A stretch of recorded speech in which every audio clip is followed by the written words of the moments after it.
রাধে বন্ধুরা, জয় শ্রীকৃষ্ণ। এই দেখো আমি চলে এসেছি স্নান টান করে নিয়ে এই ঠাকুর ঘরে।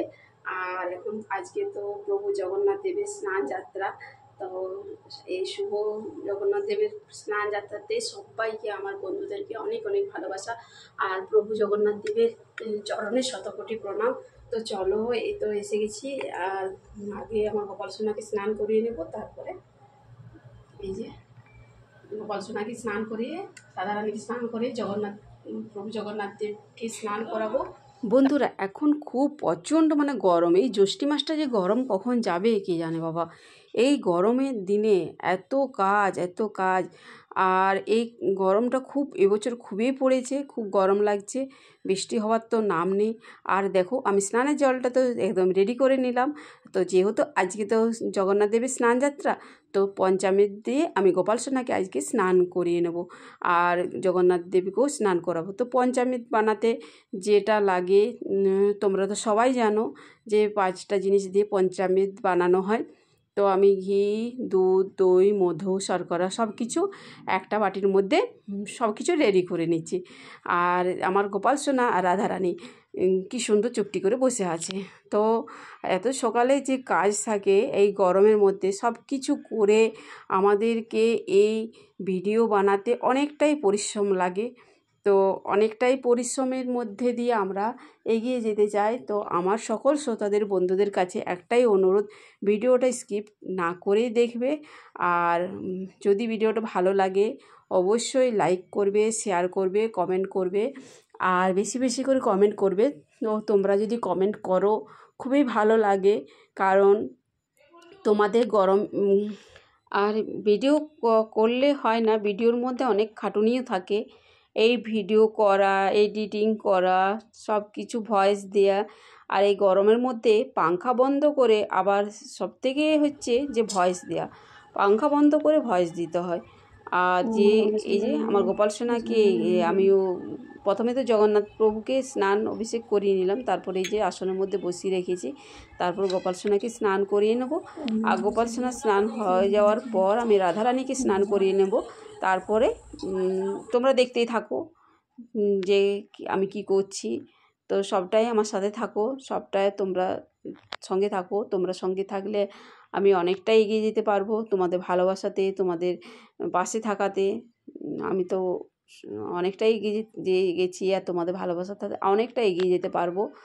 এই যে রাধারানীকে, আচ্ছা বলো তো তোমরা যে এই গোপাল সোনাকে নেভি নীল কালারটা জামাটা পরিয়েছি, হ্যাঁ। আর রাধারানীকে সাদা রঙের লাল আর সাদার মধ্যে ড্রেসটা পরেছি। সব থেকে সুন্দর লাগছে আমার রাধারানীকে। তো দুজনকেই সুন্দর লাগছে, আমার গোপাল সোনা রাধারানী দুজনকেই সুন্দর লাগছে, কিন্তু আমার রাধারানীর ড্রেসটা খুব সুন্দর।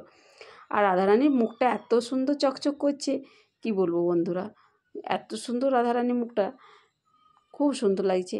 আর গাছের কটা ফুল ছিল, আর এই ফুলও প্রতিদিন এই গরমের দিনে জল না দিলে ফুল গাছ কিন্তু একটুকুনও টেকবে না। আর ফুল গাছে সকাল বিকাল জল দিতে হবে, তবে ফুল গাছে 2টি ফুল পাওয়া যাবে। আর আমার তো ফুল কিনে আনে, যে ফুলের সকালে পুজো হয়ে গেছে, তোমাদের দাদাভাই পুজো করে নিয়েছিল সকালে। আর আমি একটু বেলা করে স্নান টান করি, গোপাল সোনাকে স্নান করাই।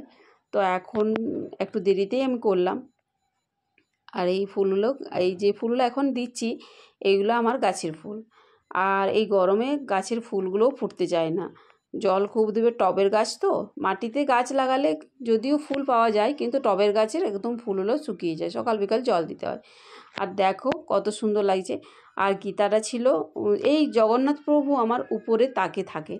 আজকে যেহেতু স্নান যাত্রা, সেই জন্য আমি জগন্নাথ প্রভুকে নিচে নামিয়ে আজকে পুজো দিলাম।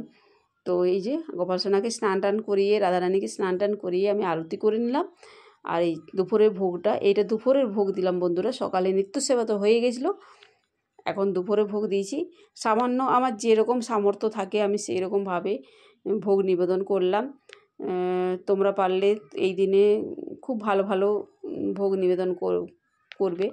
আর আমি তো সাধ্যমতো যেরকম দই, চিড়া, তারপরে এই কলা আর আম, এইগুলো দিয়ে আজকে গোপাল সোনাকে ভোগ নিবেদন করলাম। তো গোপাল সোনাকে আমি জগন্নাথ প্রভুকে ভোগ দিই না, যেহেতু গোপাল সোনা জগন্নাথ দেব, সেই জন্য প্রভু জগন্নাথ, তো সেই জন্য আমি গোপাল সোনাকে ভোগ নিবেদন করলাম। আর ফুল টুল দিয়ে সাজিয়ে চন্দন সহকারে এইগুলো দিয়েছি, কিন্তু ভোগ নিবেদন আমি গোপাল সোনাকেই করলাম আর আরতি করে নিলাম। বলা হয়ে থাকে যে এই জগন্নাথ দেবের স্নানযাত্রাতে ওই গঙ্গা, যমুনা, সরস্বতী সব নদীর থেকে জল 108 ঘড়া জল নিয়ে এসে প্রভু জগন্নাথ দেবকে স্নান করানো হয়। আর এই স্নান করানোর পর জগন্নাথ দেবের জ্বর আসে, আর এই জ্বরের জন্য জগন্নাথ দেবকে মানে গর্ভগৃহে রাখা হয় 15 দিন পর। এরপর আসে রথযাত্রা। তারপরে যে রথযাত্রার সময় জগন্নাথ দেবকে সেই মন্দির থেকে বার করানো হয় জগন্নাথ দেবকে, বলা হয়ে থাকে, আমি পড়েছি বইয়ের মধ্যে। তো আমি এই যে গোপাল সোনা রাধারানীকে ভালো করে মাখিয়ে খাইয়ে দিলাম।